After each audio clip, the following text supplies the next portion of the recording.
बदल गया। अब शाहजहांपुर का बाकी रह गया, वही मैं अभी योगी जी से पूछती आई हुई हूं कि वो भी बदल ही डालो 2-4 दिन में, और कोशिश करो कि गुलामी के दौर की सारी यादें मिट जाएं। अखिलेश ने कहा है, अखिलेश यादव जी ने, कि नाम में क्या रखा है। जिसका दिमाग ही गुलामी का हो, मानसिकता का हो गुलामी की, वो क्या जानेगा कि नाम में क्या रखा हुआ है। नाम की महिमा तो वही समझेगा जिसके अंदर राष्ट्रीय स्वाभिमान होगा। आज बाबूजी के जयंती पर मुझे कितनी खुशी हो रही है। अलीगढ़ वालों को शायद जानकारी, यहाँ बैठे हुए बहुत लोगों को नहीं होगी। जब मैं 11 साल की थी तब से मैं कल्याण सिंह जी के संपर्क में आ गई थी। मैं अलीगढ़ में प्रवचन करने आई तो वो मेरा प्रवचन सुनने आए, और उसके बाद जब वो मंत्री बने 77 में, तब मैं विदेश में थी, तो उन्होंने मुझे पत्र के द्वारा सूचना दी कि वो मंत्री हो गए हैं और वो क्या काम कर रहे हैं उसकी भी जानकारी मुझे देते रहे।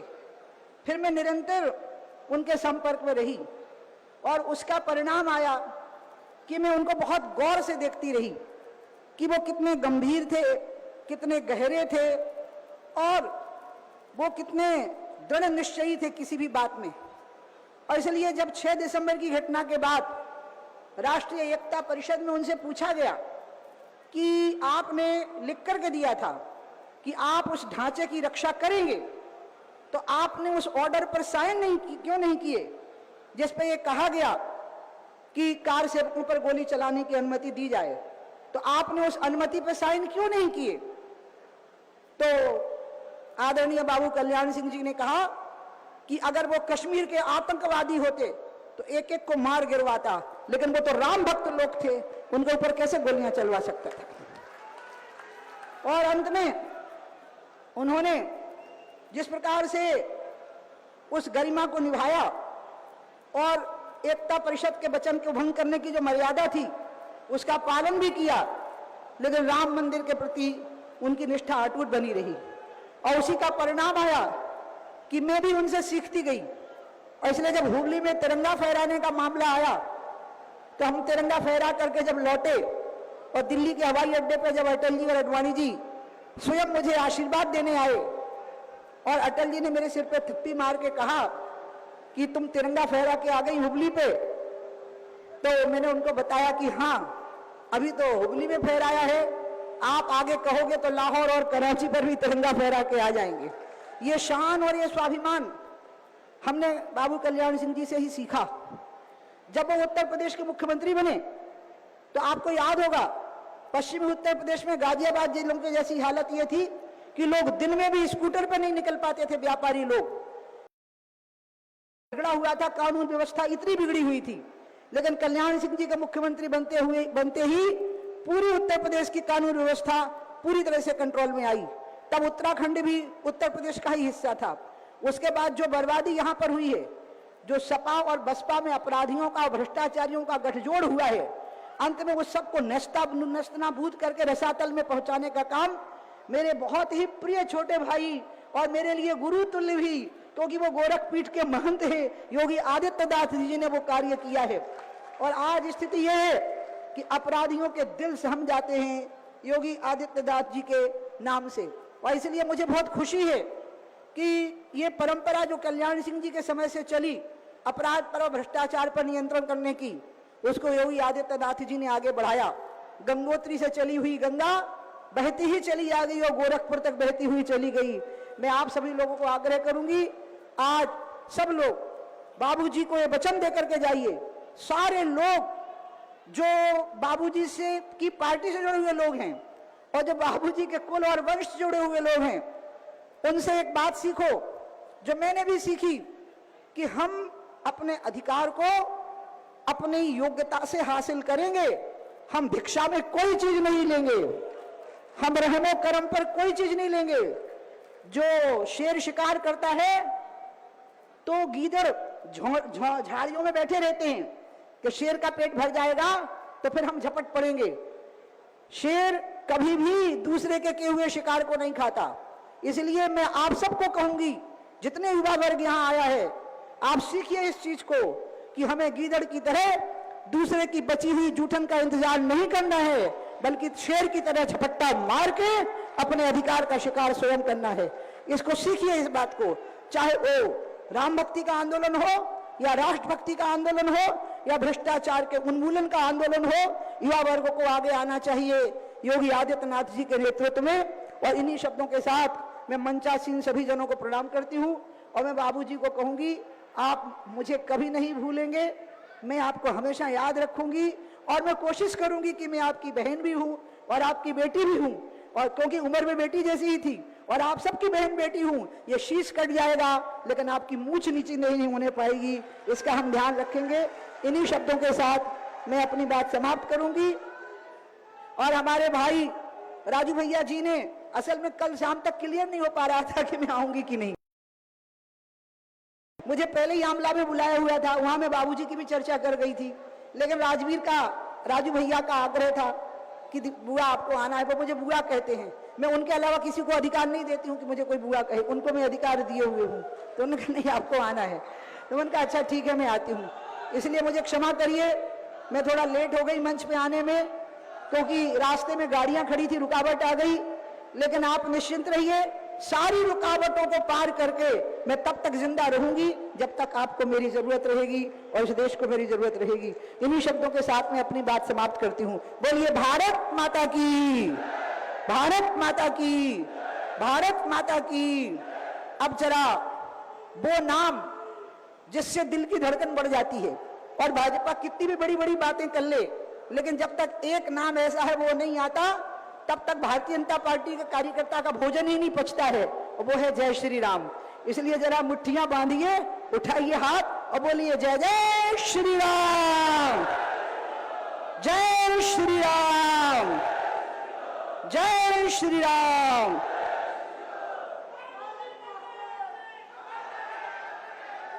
बहुत बहुत धन्यवाद आदरणीय मित्रों। हम सौभाग्यशाली है कि हमारे मध्य भारतीय जनता पार्टी के वरिष्ठतम नेताओं में से एक आदरणीय कलराज मिश्र जी विराजमान हैं। मैं उनसे अनुरोध करूंगा कृपया अपने आशीर्वचन के लिए पधारें। आदरणीय कलराज मिश्र जी, आदरणीय कलराज मिश्र जी कृपया अपना आशीर्वाद हम सबको दें। करतल ध्वनि के साथ स्वागत करें आदरणीय कलराज मिश्र जी का।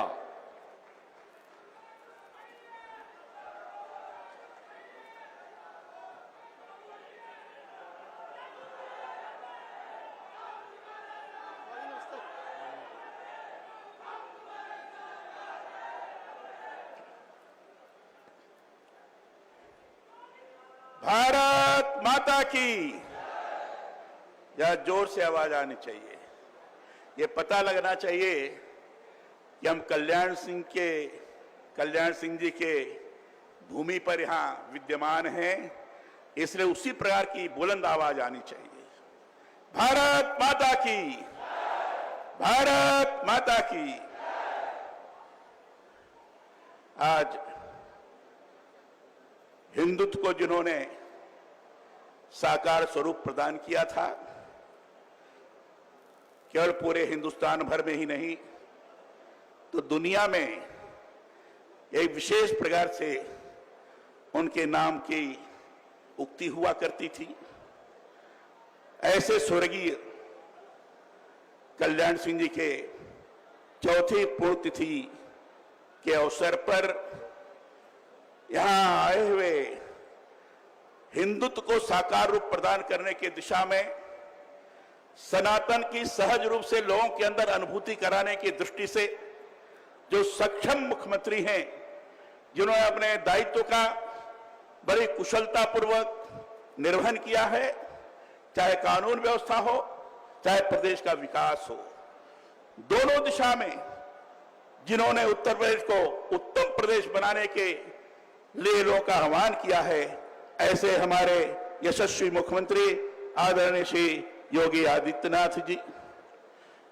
मंच पर विराजित जो बहन आपके बीच में आई, उमा जी, बड़ा पुराना हम लोगों का परिचय संबंध है। इन्होंने हमेशा अपने ललकार से जनता को जीवंत रखा, अपनी ललकार से हमेशा राम जन्मभूमि के प्रति लोगों के अंदर आकर्षण पैदा किया था।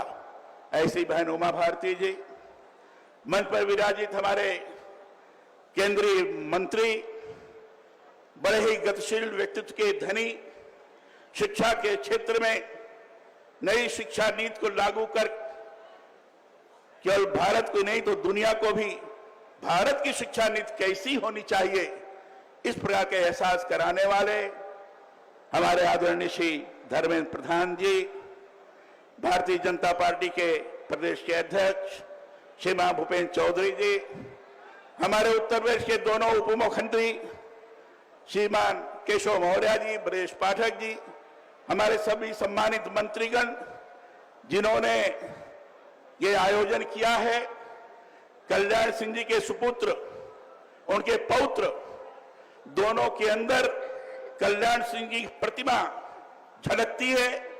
ऐसे राजू भैया, संदीप जी, मंच पर विराजित पार्टी के बड़े वरिष्ठ कार्यकर्तागण जिन्होंने इस कार्यक्रम को सफलीभूत करने की दिशा में लगातार प्रयास किया है, ऐसे सम्मानित मंचगण, यहां आए हुए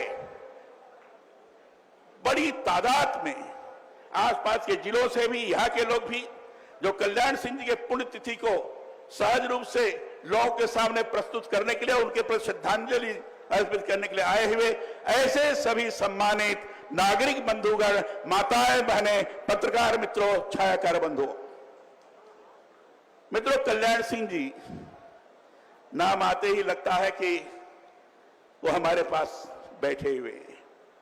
हम लोग अपना अभिन्न संबंध था, उस संबंधों का वर्णन मैं शब्दों में नहीं कर सकता। परिचय तो बहुत पहले से था, लेकिन 1980 में भारतीय जनता पार्टी की स्थापना के बाद स्वर्गीय माधव प्रसाद जी त्रिपाठी पार्टी के अध्यक्ष थे। हम 3 महामंत्री थे, कल्याण सिंह जी थे, मैं था और स्वर्गीय सूर्यकृष्ण जी थे। हम तीनों महामंत्री और माधव बाबू काम करते थे। माधव बाबू 86 में उनका स्वर्गवास हो गया। उसके बाद मैंने अपने नेताओं को, अटल जी, सुंदर सिंह जी मंडारी, इन लोगों से विशेष आग्रह करके मैंने कहा कि अगर प्रदेश को नई दिशा प्रदान करनी है, प्रदेश के अंदर आम जनता के अंदर भारतीय जनता पार्टी के प्रति अगर विश्वास पैदा करना है तो कल्याण सिंह जी को उत्तर प्रदेश का अध्यक्ष बनाना चाहिए। हमारे नेताओं ने इस बात को स्वीकार किया और 1986 में कल्याण सिंह जी भारतीय जनता पार्टी के अध्यक्ष बने। मैं महामंत्री बना। मुझे याद है भारतीय जनता पार्टी जब बनी थी, क्योंकि स्थापना काल में मैं भी सहभागी रहा हूं, हर विचार विमर्श में मैं रहा हूं, और उस समय तय हुआ था पार्टी तो नहीं बनाई जाए, दोहरी संस्था का नाम लेकर जनता पार्टी में बाकी के नेता अलग होते जा रहे थे, अलग पार्टी बना रहे थे। हमारी पार्टी ने तय किया ठीक है हम अलग हो रहे हैं तो हम कुछ जनता के सामने रखें कि हम क्यों पार्टी बनाना चाहते हैं। तो हमारे नेताओं ने तय किया कि पहले हम घोषणा करें पंचनिष्ठाओं की, और घोषणा किया हमारी पंचनिष्ठाएं होंगी जिसके ऊपर भारतीय जनता पार्टी आधारित होगी। वह निष्ठाएं होगी राष्ट्रीयता और राष्ट्रवाद, सर्वपंथ संभाव, लोकतंत्र में विश्वास, शोषण मुक्त समता युक्त समाज की स्थापना और नैतिकता के ऊपर आधारित राजनीति। इस प्रतिबद्धताओं को लेकर भारतीय जनता पार्टी बनी। मैं और कल्याण सिंह जी जब आपस में विचार करते थे तो कल्याण सिंह जी ने कहा, कलराज जी पार्टी ने तो घोषणा की है पंचनिष्ठाओं की, हम लोग भी क्यों ना एक कर्मनिष्ठा की घोषणा करें। हमने कहा क्या करना चाहिए, तो अब मिलकर के तय किया, 5 नारे लगाए हमने, कल्याण सिंह जी ने। और कल्याण सिंह जी ने कहा गांव गरीब किसान, झुग्गी झोपड़ी का इंसान, गरीबों का कल्याण, महिलाओं का सम्मान और नौजवानों का उत्थान। ये 5 कर्मनिष्ठाएं श्रीमान कल्याण सिंह जी ने घोषित किया था और उसके अनुसार लगातार काम करते रहे। हम दोनों मिलकर पूरी टीम के साथ लगातार काम करने में किसी भी प्रकार का, मैं करने जा रहा हूं भैया, किसने दिया है, मैं अभी समाप्त करने जा रहा हूं। भैया मुझसे अगर बुला रहे हो तो मेरे जो कल्याण सिंह जी के संबंध रहे, मैं अपने को रोक नहीं पाऊंगा, इसलिए मुझे रोकने की बात मत सोचो। मैं संक्षेप में बोलूंगा, लेकिन हमारे संबंध जिस प्रकार के रहे हैं उसको न राजू जी आज जानते होंगे न संदीप जानता होगा। बहुत अभिन्न संबंध था, परस्पर इतना जबरदस्त विश्वास था कि कोई बात होती थी तो कहते थे कलराज जी से पूछ लो, मैं कहता था कल्याण सिंह से पूछ लो। मुख्यमंत्री और अध्यक्ष दोनों के बीच में इतना परस्पर का संबंध पूरा हिंदुस्तान याद करता है, पूरा हिंदुस्तान कहता है कलराज और कल्याण सिंह की जोड़ी एक अद्भुत जोड़ी है। उस समय कल्याण सिंह जी कहते थे कलराज होगा तब कल्याण होगा, इतना जबरदस्त विश्वास था। ऐसे कल्याण सिंह जी के पूर्ण उनके मृत्यु के पश्चात मन में बड़ी पीड़ा हुई थी। वो राज्यपाल थे, उनके स्थान पर मैं गया, राजस्थान में मैं भी राज्यपाल रहा। रोज बीमारी के अवसर पर रोज मैं फोन से राजू से बात किया करता था। क्या स्थिति है, उनके मृत्यु के पश्चात मुझे बड़ी पीड़ा हुई थी। कल्याण सिंह नहीं रहे, वह आदर्श स्वरूप देखने को नहीं मिलता है। इसलिए आज उस प्रकार के व्यक्तित्व जिन्होंने हिंदुत्व को प्रखर किया, जिन्होंने राम जन्मभूमि आंदोलन के अंदर जेल में भी जाकर हम सब लोगों को कार्य करने के दृष्टि से आगे बढ़ाया, जिन्होंने दुनिया के अंदर भारत का स्वाभिमान क्या होता है, उत्तर प्रदेश का स्वाभिमान कैसा है, इसको दर्शित कराने का प्रयास किया, ऐसे कल्याण सिंह जी की आज पुण्यतिथि है। सौभाग्य की बात है हमारे बीच में आज योगी आदित्यनाथ जी है। मैं कह सकता हूं हिंदुत्व तो सनातन को साकार करने की दिशा में जिस तरीके से उनका प्रयास है, दुनिया आज उसका लोहा मान रही है। चाहे प्रयाग का कुंभ रहा होगा और चाहे लगातार सनातन के बारे में चर्चा करते हैं, राम जन्मभूमि के निर्माण के अवसर पर जिस तरीके से लक्षावधि दीपोत्सव उन्होंने किया, ये दुनिया के लिए एक आकर्षण का विषय बन गया। मुख्यमंत्री के नाते उन्होंने कानून व्यवस्था ठीक की। कल्याण सिंह ने कहा था कि अपराधी को हम छोड़ेंगे नहीं, न कि निरपराधी को छेड़ेंगे नहीं। उसी स्लोगन के आधार पर आदित्यनाथ जी चल रहे हैं, विकास को गति प्रदान कर रहे हैं, एक अच्छी स्थिति का निर्माण हुआ है। आज ऐसे अवसर पर कल्याण सिंह जी को मैं हृदय की गहराइयों से अपनी श्रद्धांजलि अर्पित करते हुए, आप सब लोगों के चरणों में प्रणाम करते हुए, मंच पर बैठे हुए सभी लोगों को प्रणाम करते हुए अपनी वाणी को मैं विराम देता हूं। बहुत बहुत धन्यवाद।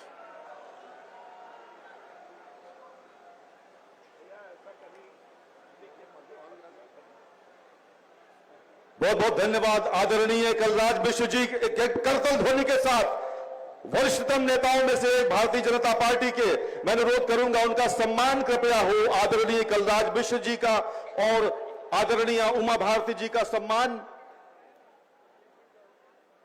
श्री संदीप सिंह जी सम्मान कर रहे हैं। आदरणीय कलराज मिश्र जी का हम सबके आदरणीय वरिष्ठतम नेताओं में से एक। अलीगढ़ आपकी तालियां कहां हैं?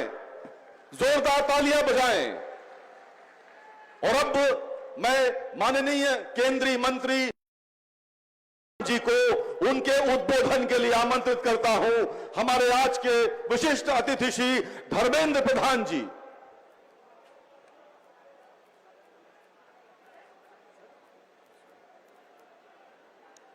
भारत माता की।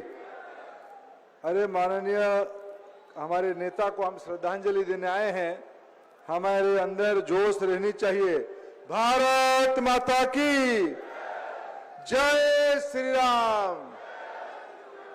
हम सभी के श्रद्धा के केंद्र हिंदू हृदय सम्राट यशस्वी जननेता आदरणीय कल्याण सिंह जी, जिनको हम बाबूजी करके आदर से पुकारते थे, ऐसे बाबूजी के चौथी पुण्यतिथि की अवसर पे इस मंच पे उपस्थित उत्तर प्रदेश के लोकप्रिय मुख्यमंत्री यशस्वी नेता योगी आदित्यनाथ जी, हम सभी के वरिष्ठ नेता आदरणीय कलराज मिश्रा जी आदरणीय सुश्री उमा भारती जी, उत्तर प्रदेश की दोनों उप मुख्यमंत्री मौर्य जी, ब्रजेश पाठक जी, प्रदेश के अध्यक्ष भूपेंद्र चौधरी जी, मेरे साथी केंद्रीय मंत्री जितिन प्रसाद जी, संगठन के महामंत्री धर्मपाल सिंह जी तथा सरकार के वरिष्ठ मंत्री लक्ष्मी नारायण चौधरी जी, संजय निषाद जी, धर्मपाल सिंह जी तथा इस कार्यक्रम के मुख्य सूत्रधार आदरणीय रज्जू भैया, राजवीर सिंह जी तथा हम सभी के भविष्य की नेता आदरणीय संदीप सिंह जी, मंच पे बैठे हुए तमाम वरिष्ठ नेतृत्व और इस सभागार में बाबूजी से लगाव रखने वाले, श्रद्धा रखने वाले तमाम भाई और बहनों, पत्रकार साथीगण, मित्रों, कल्याण सिंह जी एक व्यक्ति नहीं थे, एक नेता नहीं थे, एक अनुष्ठान थे, एक विचार थे। आज कल्याण सिंह जी की चौथी इस पुण्यतिथि में कई मेरे पूर्ववर्ती वक्ताओं ने उनके बहुत लंबे समय की सहयोगी आदरणीय कलराज जी, उनकी संघर्ष में एक प्रमुख सहयोगी रही बहन आदरणीय उमा भारती जी, तमाम लोगों ने उनके बारे में स्मरण किया। मित्रों, मेरे को भी सौभाग्य मिला है, मैं 2004 में बाबूजी जब लोकसभा में सदस्य करके पहुंचे, मैं भी उनके साथ पहली बार लोकसभा में आया था। मैं उनके साथ संसदीय समिति में वो अध्यक्ष होते थे, मैं सदस्य के नाते उनके साथ काम किया। उनके एक परिचय हिंदुत्व के नाते देश भर में आज हम सबके सामने है। लेकिन मैं उस कमेटी में राष्ट्रवाद, हिंदुत्व, इसके साथ साथ एक समावेशी व्यक्तित्व, किसानों की हितैषी व्यक्तित्व, गरीबों की हितैषी व्यक्तित्व, ऐसे एक व्यक्तित्व को, एक समरसता वाले व्यक्तित्व को, राष्ट्रवाद और समरसतावाद दोनों के मिश्रण के व्यक्तित्व को नजदीक से दिखने का मेरे को अवसर मिला। कल्याण सिंह जी ने 90 दशक में ये उत्तर प्रदेश में स्वराज की स्थापना की थी। स्वराज्य तो हमको मिला था 1947 में, लेकिन लंबे समय तक देश की सबसे बड़ा प्रदेश उत्तर प्रदेश बेहाल था। जब आदरणीय कल्याण सिंह जी लोगों के आशीर्वाद से मुख्यमंत्री बने, वो राज्य में एक सुराज्य प्रतिष्ठा किए। मैं आज अत्यंत आत्मविश्वास के साथ कहता हूं, उसी आदर्श को आज के हमारे लोकप्रिय मुख्यमंत्री योगी आदित्यनाथ उस सुराज्य को, गुंडा विरोधी नीति को, भ्रष्टाचार विरोधी नीति को, राष्ट्र विरोधी नीति को आज भी भारतीय जनता पार्टी की शासन में प्रदेश में सेवा कर रहे हैं। ये कल्याण सिंह जी की बनाई हुई आदर्श था। मित्रों, कल्याण सिंह जी केवल हिंदूवादी नेता नहीं तो थे ही, राम जन्मभूमि अगर उनकी योगदान ना रहता तो शायद यह आंदोलन इतना बड़ा देश में नहीं होता। मैं आज के अवसर पे जब राम मंदिर बन चुका है, उसकी भव्यता दुनिया में प्रसिद्धि हो रहा है, यही कल्याण सिंह जी के लिए सही श्रद्धांजलि होगा, जिस कारण के लिए उन्होंने गद्दी छोड़ी थी, सत्ता छोड़ी थी। मित्रों, बीते काल पार्लियामेंट में एक बिल स्थापित किया गया, कानून स्थापित किया गया, जिसको ज्वाइंट पार्लियामेंट्री कमेटी में रखा गया। उस कानून में क्या है? उस कानून में यह कहा गया है कि देश के प्रधानमंत्री, देश के मुख्यमंत्री किसी भी प्रदेश की हो या कोई भी मंत्री हो, अगर वो जेल जाते हैं तो उनको 30 दिन के अंदर गद्दी छोड़ना पड़ेगा। यह कानून देश की अपेक्षा से काल लोकप्रिय प्रधानमंत्री नरेंद्र मोदी जी ने रखा, खुद को भी रखा, क्योंकि मित्रों पिछले 11 साल में देश के प्रधानमंत्री नरेंद्र मोदी जी हैं और आने वाले 1 दशक तक की देश के प्रधानमंत्री भी नरेंद्र मोदी रहने वाले हैं। उसके बावजूद उन्होंने पार्लियामेंट में कानून लाया कि प्रधानमंत्री हो, मुख्यमंत्री हो, मंत्री हो, गद्दी छोड़नी पड़ेगी अगर गिरफ्तारी होते हैं।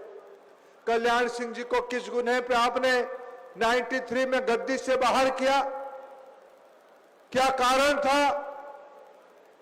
क्योंकि उन्होंने राम जो 1991 में किस कारण से उनको गद्दी से निकाला, क्योंकि उन्होंने राम भक्तों में गोली चलाने के लिए मना कर दिया, देश में राष्ट्रवाद का प्रतिष्ठा किया। कोई अपराध नहीं था, एक राष्ट्र गौरव के काम को उन्होंने आगे बढ़ाया। कांग्रेस पार्टी तब सत्ता में थी दिल्ली में, उन्होंने कल्याण सिंह जी की सरकार को बर्खास्त किया, मध्य प्रदेश में सरकार को बर्खास्त किया, राजस्थान में सरकार को बर्खास्त किया। और आज कांग्रेस पार्टी प्रश्न उठा रहा है, अपराधियों को क्यों हम बख्श रहे हैं, क्यों उनको इस्तीफा देना पड़ेगा। मेरे बहन, हमारी नेत्री उमा भारती जी यहीं बैठी है। 2003 में मध्य प्रदेश की जनता के आशीर्वाद से प्रदेश की मुख्यमंत्री बनी थी। उसके पहले उन्होंने भारतीय जनता पार्टी की नेत्री के नाते कर्नाटक में जब मसला आई थी, प्रसंग आई थी, ईदगाह मैदान में, वहां की जो रानी चन्नम्मा मैदान थी उसको कुछ लोगों ने ईदगाह मैदान कहा था।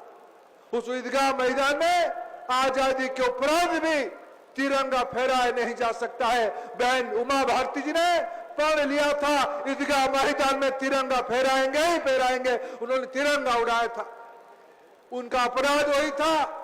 कांग्रेस पार्टी की सरकार ने उनके ऊपर मुकदमा किया था, केस किया था।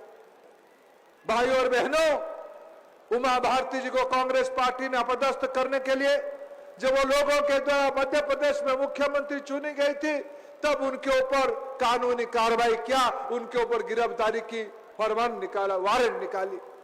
उमा भारती जी ने क्षण भर भी नहीं लगाया, उन्होंने कहा मैं जाऊंगा, हुबली की कोर्ट में जाऊंगा, अगर तिरंगा फहराना मेरा गुनाह था तो मैं उस गुने को 100 बार और करना चाहूंगा। इस पल पे उन्होंने तिरंगा के खिलाफ जो षड्यंत्र हुई थी उसको सामना करने के लिए हुबली गई थी। जब हुबली गई थी तो मुख्यमंत्री पद पे बैठ के नहीं गई थी, मुख्यमंत्री पद से इस्तीफा दे के गई थी। कल कांग्रेस पार्टी के युवराज कह रहे हैं मोदी जी काला कानून लाना चाहते हैं, मध्य युगीय कानून लाना चाहते हैं। राहुल गांधी जी, आपकी सरगना वो उत्तर प्रदेश में हो या बिहार में हो या अन्य प्रदेश में हो, आपकी सरगना छठे अपराधी है। आपको डर लगता है आपकी सहयोगी दिल्ली में, जिनको कभी आप लड़ते हो, कभी कुश्ती करते हो, कभी मित्रता भी करते हो। क्या अरविंद केजरीवाल उमा भारती जी जैसे तिरंगा फहरा के जेल गया था? क्या अरविंद केजरीवाल बाबूजी कल्याण सिंह जी की तरफ राष्ट्रवाद के लिए अपना गद्दी छोड़ी थी? ऐसा नहीं था। भ्रष्टाचार के आरोप में उनको जेल जाना पड़ा, लेकिन गद्दी नहीं छोड़े। मित्रों, आज सही श्रद्धांजलि कल्याण सिंह जी को यही होगा जिन मूल्यों को लेकर लंबी समय लड़ाई किए थे, जो सुराज के लिए उन्होंने लड़ाई किए थे। आज वो आदर्श उत्तर प्रदेश में हो योगी जी के नेतृत्व में या मोदी जी के नेतृत्व में दिल्ली में हो, उस आदर्श को आज हम पूरा कर रहे हैं। यही कल्याण सिंह जी के लिए सही श्रद्धांजलि होगा। अंत में और एक बात कहूं, कल्याण सिंह जी पिछड़ों की नेतृत्व की हिमायतकार रहे, वंचितों की नेतृत्व की वो अगुवाई करते थे, स्वयं वो अपने हम लोगों के लिए प्रेरणा थे। आज मोदी जी उस आदर्श को आगे बढ़ाते हुए अभी आने वाले 9 तारीख को देश के उपराष्ट्रपति की चुनाव होगा। देश के एक पिछड़े वर्ग के व्यक्ति, तमिलनाडु के व्यक्ति, माननीय श्री सीपी राधाकृष्णन, जो पिछड़े जाति से आते हैं, उनको देश की सर्वोच्च स्थान पे उपराष्ट्रपति में बैठाने के लिए निर्णय किया है। आज देश की राष्ट्रपति एक आदिवासी महिला है, आदरणीय द्रौपदी मुर्मू जी। उपराष्ट्रपति बनेंगे एक पिछड़े वर्ग की नेता श्री सीपी राधाकृष्णन जी। ये बाबू कल्याण सिंह जी के आदर्श था। समरसता और राष्ट्रवाद दोनों के सम्मिश्रण के उदाहरण है। मैं आज ऐसे महान नेता के प्रति सभी की ओर से, देशवासियों की ओर से आभार प्रकट करता हूं, उनको श्रद्धांजलि देता हूं, आप सभी को बधाई देता हूं। बहुत बहुत धन्यवाद। बहुत बहुत धन्यवाद माननीय मंत्री महोदय। उत्तर प्रदेश के छोटे से गांव मरहौली से निकलकर अदम्य इच्छा शक्ति का स्वामी एक नौजवान जब अध्यापक की नौकरी करते हुए सक्रिय राजनीति के पथरीले रास्तों से गुजरता हुआ मुख्यमंत्री और राज्यपाल जैसे सर्वोच्च पदों को सुशोभित करता है, तब पूरा देश गर्व के साथ उसे पद्म विभूषण कल्याण सिंह के नाम से याद करता है।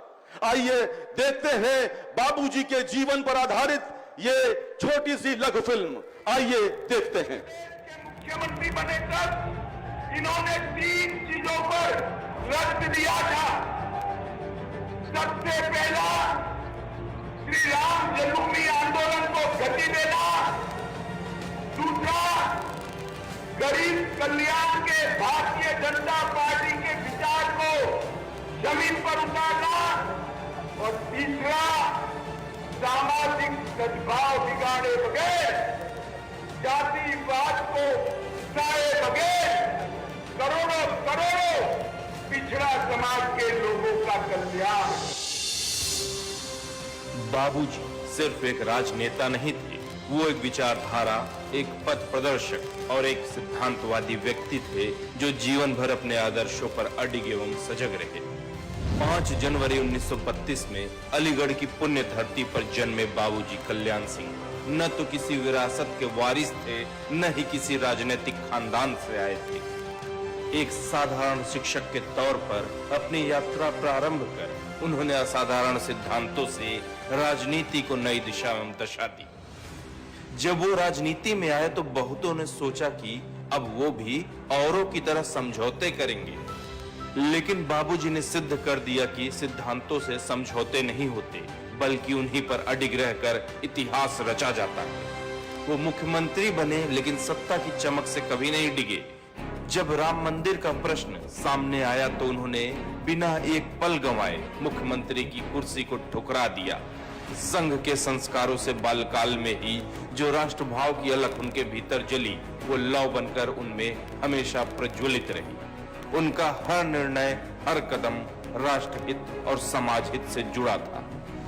शिक्षक, विधायक, मुख्यमंत्री या फिर राज्यपाल, बाबूजी हर पद पर रहे, लेकिन कहीं भी पद को उन्होंने अहम नहीं बनने दिया।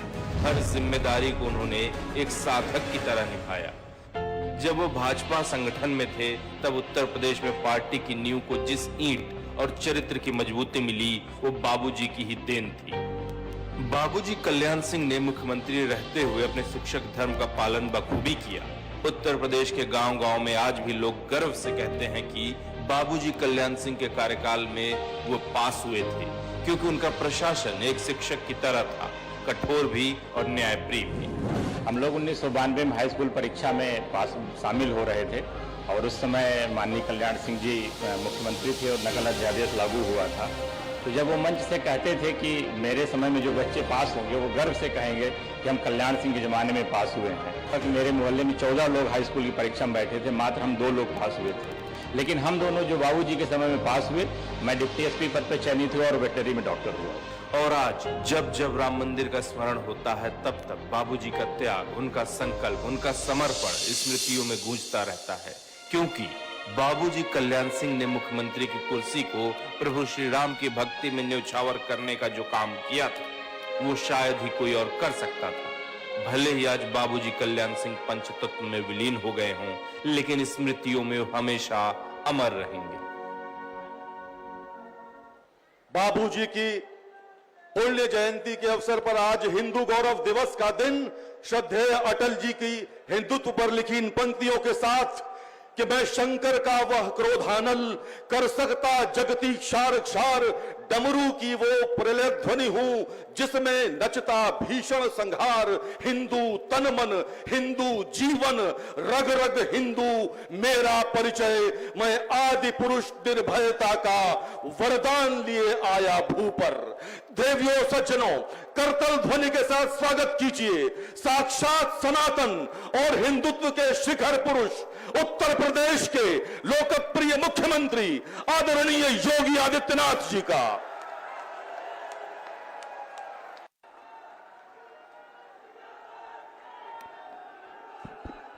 भारत माता की, भारत माता की, भारत माता की। वंदे वंदे वंदे। श्री वृंदावन बिहारी लाल की जय। श्री राम। आज के इस हिंदू गौरव दिवस के अवसर पर सरदेव बाबूजी कल्याण सिंह जी की चतुर्थ पुण्यतिथि कार्यक्रम में मंच पर उपस्थित भारत सरकार के शिक्षा मंत्री और भारतीय जनता पार्टी के वरिष्ठ नेता माननीय श्री धर्मेंद्र प्रधान जी, केंद्रीय मंत्री माननीय श्री जितिन प्रसाद जी, पूर्व राज्यपाल और भारतीय जनता पार्टी के वरिष्ठ नेता माननीय कलराज मिश्रा जी, पूर्व केंद्रीय मंत्री, पूर्व मुख्यमंत्री माननीय साध्वी उमा भारती जी, उत्तर प्रदेश सरकार में मंत्रिमंडल के मेरे सहयोगीगण, उप मुख्यमंत्री द्वय श्री केशव प्रसाद मौर्य जी, श्री ब्रजेश पाठक जी, भारतीय जनता पार्टी के प्रदेश के अध्यक्ष चौधरी भूपेंद्र सिंह जी, इस पूरे कार्यक्रम के संयोजक, आयोजक, पूर्व सांसद श्री राजवीर सिंह राजू जी, उत्तर प्रदेश सरकार में मंत्रिमंडल के मेरे सहयोगी और कार्यक्रम के आयोजक श्री संदीप सिंह जी, सभी माननीय जनप्रतिनिधिगण और भारी संख्या में उपस्थित सरदेव बाबूजी के प्रति श्रद्धा का भाव रखने वाले अलीगढ़ मंडल से जुड़े हुए सभी उपस्थित बहन और भाइयों, हिंदू गौरव दिवस के अवसर पर सरदेव बाबूजी की स्मृतियों को नमन करते हुए मैं आज के इस अवसर पर प्रदेश की जनता की ओर से, हर राम भक्त की ओर से उन्हें उत्तर प्रदेश सरकार और उत्तर प्रदेश की जनता जनार्दन की ओर से विनम्र श्रद्धांजलि अर्पित करता हूं। बहनों और भाइयों, ये चतुर्थ पुण्यतिथि है सरदेव बाबूजी की। उन्होंने इसी अलीगढ़ जनपद के एक छोटे से गांव में एक सामान्य किसान परिवार में जन्म लिया। राष्ट्रीय स्वयंसेवक संघ से बचपन में राष्ट्रीयता के संस्कार प्राप्त किए। एक शिक्षक के रूप में भारतीय जनता पार्टी के एक सामान्य कार्यकर्ता के रूप में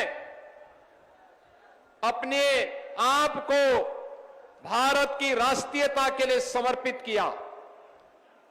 और आज जिस भी क्षेत्र में सरदेव बाबूजी को कार्य करने का अवसर प्राप्त हुआ, उन्होंने अपने आदर्शों की एक छाप छोड़ी। 1977 में स्वास्थ्य मंत्री के रूप में स्वास्थ्य सेवाएं कैसे होनी चाहिए, 1990 में उत्तर प्रदेश की बिगड़ी हुई हालात में उत्तर प्रदेश के अंदर कानून का राज कैसे होना चाहिए और सुशासन के लक्ष्य को कैसे प्राप्त किया जाना चाहिए, लेकिन विरासत और विकास की यात्रा कैसे साथ साथ चल सकती है, अपने छोटे से कार्यकाल के दौरान सरदेव बाबूजी ने उत्तर प्रदेश में करके दिखाया। और उसके उपरांत जब उनकी चुनी हुई सरकार को अलोकतांत्रिक तरीके से कांग्रेस ने भंग करने का काम किया था, बर्खास्त करने का काम किया था, राम जन्मभूमि के लिए उन्होंने क्षण भर की भी देरी नहीं की और अपने पद को छोड़ करके उन्होंने इस बारे में कहा था कि हां, अयोध्या में विवादित ढांचा के गिरने की जिम्मेदारी मैं ले रहा हूं अपने ऊपर, किसी राम भक्त का कोई बाल बांका नहीं होना चाहिए। बहनों और भाइयों, जब श्रेय लेने की होड़ हो और जब मामला बिगड़ता है तो दूसरों के पर डालने की एक स्थिति देखने को मिलती हो, उन स्थितियों में बाबूजी ने उस समय सारी जिम्मेदारी अपने ऊपर लेकर के गुलामी के ढांचे को, उसकी जो गति होनी थी उसको दुर्गति तक पहुंचा करके श्री राम जन्मभूमि में भव्य मंदिर निर्माण का मार्ग प्रशस्त किया है। आज बहनों और भाइयों, उत्तर प्रदेश में पिछले 8-8.5 वर्ष के अंदर विकास के लिए, सुशासन के लिए, समृद्धि के लिए, सुरक्षा के लिए आदरणीय प्रधानमंत्री मोदी जी के नेतृत्व में, उनके मार्गदर्शन में जो कुछ भी हम कर पाए हैं उसकी आधारशिला सरदेव बाबूजी के द्वारा दी गई 1990-91 की और 1996, 97, 98 में उनके द्वारा जो सरकार बना करके जो न्यूज की आधारशिला रखी गई थी, उसी आधारशिला पर आज डबल इंजन की सरकार कार्य करते हुए उन आदर्शों को अंगीकार करते हुए आगे बढ़ाने का कार्य कर रही है। और आज सरदेव बाबूजी के प्रति यही विनम्र श्रद्धांजलि अर्पित करने के लिए हम लोग आए हैं। याद करिए, बुलंदशहर सरदेव बाबूजी की कभी विधानसभा हुआ करती थी। वहां पर प्रधानमंत्री मोदी जी की प्रेरणा से बने हुए राजकीय मेडिकल कॉलेज का नामकरण सरदेव बाबूजी के नाम पर किया गया। प्रदेश के सुपर स्पेशलिटी कैंसर हॉस्पिटल का नामकरण सरदेव बाबूजी के ही नाम पर लखनऊ में किया गया और उनकी भव्य प्रतिमा का भी स्थापना वहां पर की गई। बहनों और भाइयों, जो लोग आज पीडीए के नाम पर समाज को बांटने का प्रयास कर रहे हैं, ये वही लोग हैं जब इनकी सरकार हुआ करती थी, दंगे होते थे, गुंडे और माफिया प्रदेश में तांडव मचाते थे और हर पर्व और त्योहार के पहले उन पर्व और त्योहारों पर कोई ग्रहण सा लग जाता था दंगों का। ये वही लोग हैं जब उस समय पार्टी बनकर के इस हिंदू समाज को कोई पर्व और त्योहार नहीं मनाने देना चाहते थे। ये वही लोग हैं जो कावड़ यात्रा में रोक लगाते थे, विजयादशमी में दुर्गा पूजा के अनुष्ठान को नहीं होने देते थे, होली और दीपावली के कार्यक्रमों में तमाम प्रकार से व्यवधान पैदा करने का कार्य करते थे। उस समय इनके द्वारा जो तुष्टीकरण की नीति थी, आज प्रधानमंत्री मोदी जी के नेतृत्व में तुष्टीकरण नहीं, सबका साथ और सबके विकास के साथ संतुष्टीकरण की नीति है। विकास सबका, सुरक्षा सबको, लेकिन तुष्टीकरण किसी का नहीं, तुष्टीकरण किसी का नहीं। अगर गुलामी के अंशों को समाप्त करना है, विरासत पर गौरव की अनुभूति करना है, तो अयोध्या में राम मंदिर का भव्य निर्माण उसकी एक अनुपम छाप के रूप में, एक अनुपम मिसाल के रूप में हम सबके सामने है। हम सब अयोध्या की इस विरासत पर गौरव की अनुभूति करते हैं। एक तरफ भारतीय जनता पार्टी की डबल इंजन की सरकार के द्वारा अपनी विरासत का, आध्यात्मिक विरासत के संरक्षण के लिए कार्य किया जा रहा है, तो जो कहा सो करके दिखाया। जम्मू कश्मीर में धारा 370 समाप्त करके हमेशा के लिए आतंकवाद पर नकेल कसने के लिए जो कार्य किया गया, यह भी स्वतंत्र भारत और 140 करोड़ का भारत आज उसका प्रत्यक्षदर्शी है। वो इस बात का अनुभव कर रहा है कि घोषणाएं बहुत होती थी, लेकिन उसका मूर्त रूप आज देखने को मिल रहा है।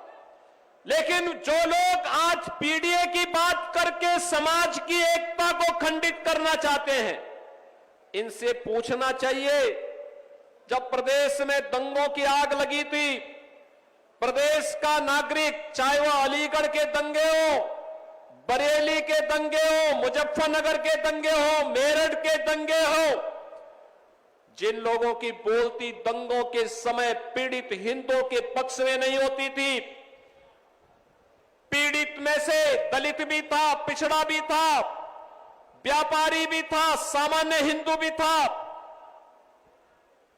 अकेले भारतीय जनता पार्टी उनके पक्ष में खड़ी होती थी। तब भी भारतीय जनता पार्टी खड़ी होती थी। पिछले 8.5 वर्ष में प्रदेश दंगा मुक्त हुआ है, गुंडागिर्दी और माफियागिरी से मुक्त हुआ है। लेकिन आज फिर से इस एकता को खंडित करने के लिए जो बातें परिवार डेवलपमेंट अथॉरिटी के द्वारा फिर से प्रारंभ किया गया है, ये परिवार डेवलपमेंट अथॉरिटी जो सबका साथ की तो बात करता है, लेकिन परिवार के विकास की बात करता है। और इन्होंने 4 बार प्रदेश में समाजवादी पार्टी की सरकार आने पर यही करके दिखाया भी। आपने देखा होगा, अभी हम लोगों ने 60,244 पुलिस की भर्ती संपन्न की। अलीगढ़ के भी बहुत सारे नौजवान भर्ती हुए थे, उसमें बहुत सारे अलीगढ़ के नौजवान भर्ती हुए, एटा के नौजवान भर्ती हुए, कासगंज और हाथरस के नौजवान भर्ती हुए, प्रदेश के सभी 75 जनपदों के नौजवान उसमें भर्ती हुए। लेकिन क्या ये 2017 के पहले भी संभव था? क्या 2017 के पहले ये नहीं हो सकता था?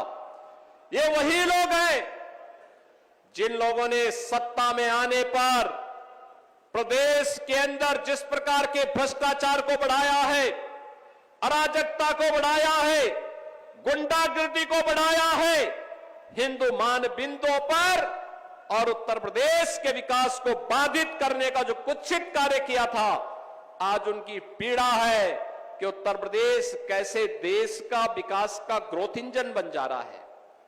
आज उनको पीड़ा इस बात की है कि आखिर उत्तर प्रदेश के सामने जो पहचान का संकट इन्होंने खड़ा किया था, ये पहचान का संकट कैसे दूर कर दिया गया है। और इसी पीड़ा में इनके द्वारा फिर से जातीयता के उस जहर को घोलने का कुत्सित प्रयास किया जा रहा है। और इसके लिए इन्होंने न केवल हिंदू संस्थाओं को बल्कि अब तो देश के संवैधानिक संस्थाओं को भी निशाना बनाना प्रारंभ कर दिया है। अगर कोई न्यायाधीश सही फैसला देता है, निष्पक्ष फैसला देता है, तो उनको धौंस दी जाती है।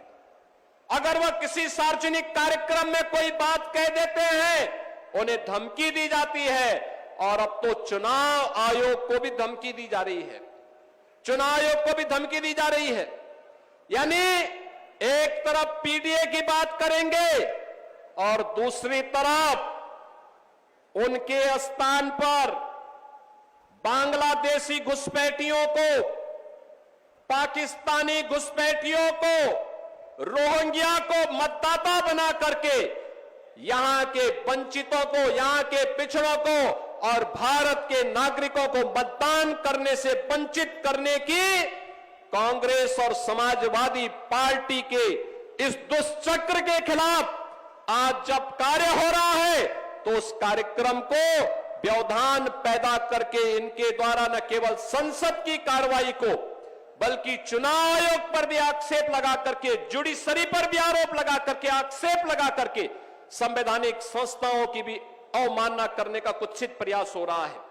बहनों और भाइयों, आज के इस अवसर पर हम सबके लिए श्रद्धेय बाबूजी का वह आदर्श एक नई प्रेरणा है, एक आदर्श है। हम सब उससे प्रेरित हो, उनके प्रेरणा का अपने जीवन का अंगीकार करें, अपने जीवन का हिस्सा बनाएं।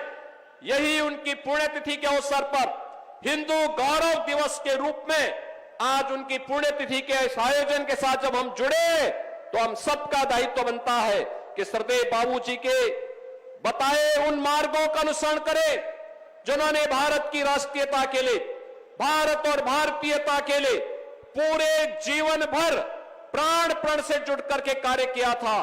और उसी अभियान के साथ अगर हम सब जुटेंगे तो उत्तर प्रदेश विकास की नई बुलंदियों को छुएगा, भारत की अर्थव्यवस्था का गणी राज्य बनेगा। आज जिस क्षेत्र में यह आयोजन हो रहा है, यह ताला नगरी भी सरदेव बाबूजी की उन्हीं स्मृतियों का ताजा कराता है, जो स्थानीय उद्यम को प्रोत्साहित करके रोजगार के साथ स्थानीय युवाओं को आत्मनिर्भर भारत के संकल्प को तरोताजा करता है। यही आत्मनिर्भर भारत विकसित भारत का आधार बनेगा और उस विकसित भारत के लिए हम सबको प्राणपण से काम करना है। इस विश्वास के साथ मैं एक बार फिर से सरदेव बाबूजी के चतुर्थ पुण्यतिथि के अवसर पर उत्तर प्रदेश की जनता की ओर से, उत्तर प्रदेश सरकार की ओर से उन्हें विनम्र श्रद्धांजलि अर्पित करते हुए अपनी वाणी को विराम देता हूं। धन्यवाद। जय हिंद। जय जय श्री राम। जय श्री राम।